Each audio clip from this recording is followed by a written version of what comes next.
सियासी प्रतिक्रिया का दौर लगातार जारी है। शुभांकर वो थमने का नाम नहीं ले रहा है, इसलिए विद्या मदेरणा कांग्रेस की विधायक क्या कुछ कहनी है, सुनवाते हैं उनसे बातचीत की आज तक के संवाददाता शरद कुमार ने। सुनिए। हमारे साथ दिव्या मदेरणा है। दिव्या मदेरणा जी, आप बताइए कि कौन गद्दार है, कौन वफादार है, क्योंकि इस तरह का चल रहा है कि कांग्रेस में कि शांति धारीवाल कह रहे हैं कि गद्दारों को हम सीएम नहीं बनने देंगे। अभी के जो घटनाक्रम में गद्दारी करी है वो तो स्वयं शांति धारीवाल और महेश जोशी जी ने करी है।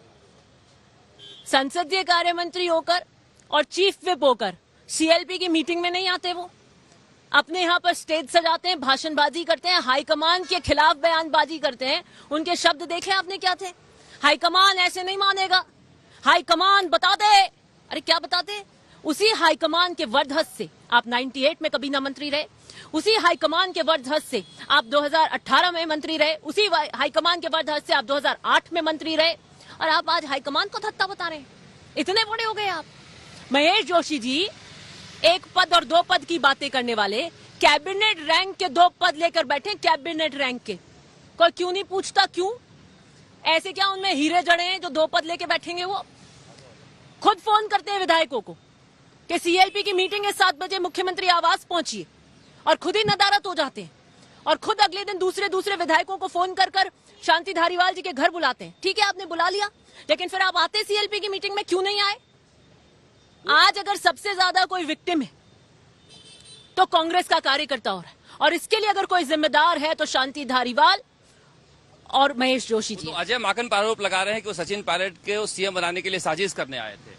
अच्छा, उनके पास में कौन सा ब्रह्मास्त्र है कि उनको पता लग गया कि ऐसा होगा? कैसे मान लिया उन्होंने? आप मिले ही नहीं, आप आला कमान का प्रस्ताव पारित करने को तैयार ही नहीं, 1 to 1 विधायकों को आप मिलने नहीं देना चाहते, बाड़ाबंदी करके आप बैठ गए। अब विधायकोों के पास जाइए, आप मीडिया ट्रायल करिए, एक विधायक के घर पहुंच जाइए आप, कैमरा मीडिया लेकर। मैं बता दूं, अगर कोई भी विधायक ये कहे कि हम आला कमान के निर्णय के साथ नहीं, आप देखिए आज आ रहा है, सब निकल कर आ रहे हैं, क्योंकि आपने भ्रम का जाल, झूठ का जाल फैलाकर उनको बुलाया, वहां पर एक आवरण वहां पर बनाया, और आप हाईकमान को धत्ता बताना चाहते हैं क्योंकि आपके पॉलिटिकल इंटरेस्ट को उनको कुछ लगा होगा कि सूट नहीं होता, इसलिए ये घटनाक्रम उन्होंने किया। तो पक्ष विपक्ष सबकी निगाहें राजस्थान की सियासत पर जा टिकी हैं, जो कि लगातार सुलग रही है अपने चरम पर है।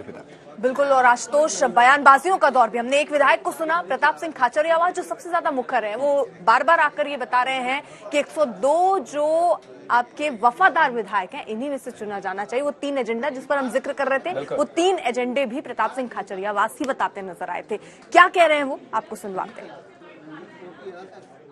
राजस्थान में उठे सियासी बवाल पर बात करने के लिए हमारे साथ मौजूद हैं राजस्थान के कैबिनेट मंत्री प्रताप सिंह खाचरियावास साहब। प्रताप सिंह जी, अशोक गहलोत जी को आप अध्यक्ष के तौर पे देखना चाहते हैं या मुख्यमंत्री के तौर पे, या दोनों को? एक बात आप मानकर चलिए, अशोक गहलोत जी कांग्रेस के लॉयलिस्ट लीडर हैं, गांधी खानदान के सबसे नजदीक है। सोनिया गांधी जी को वो भी अपनी नेता मानते हैं, हम भी अपनी नेता मानते हैं।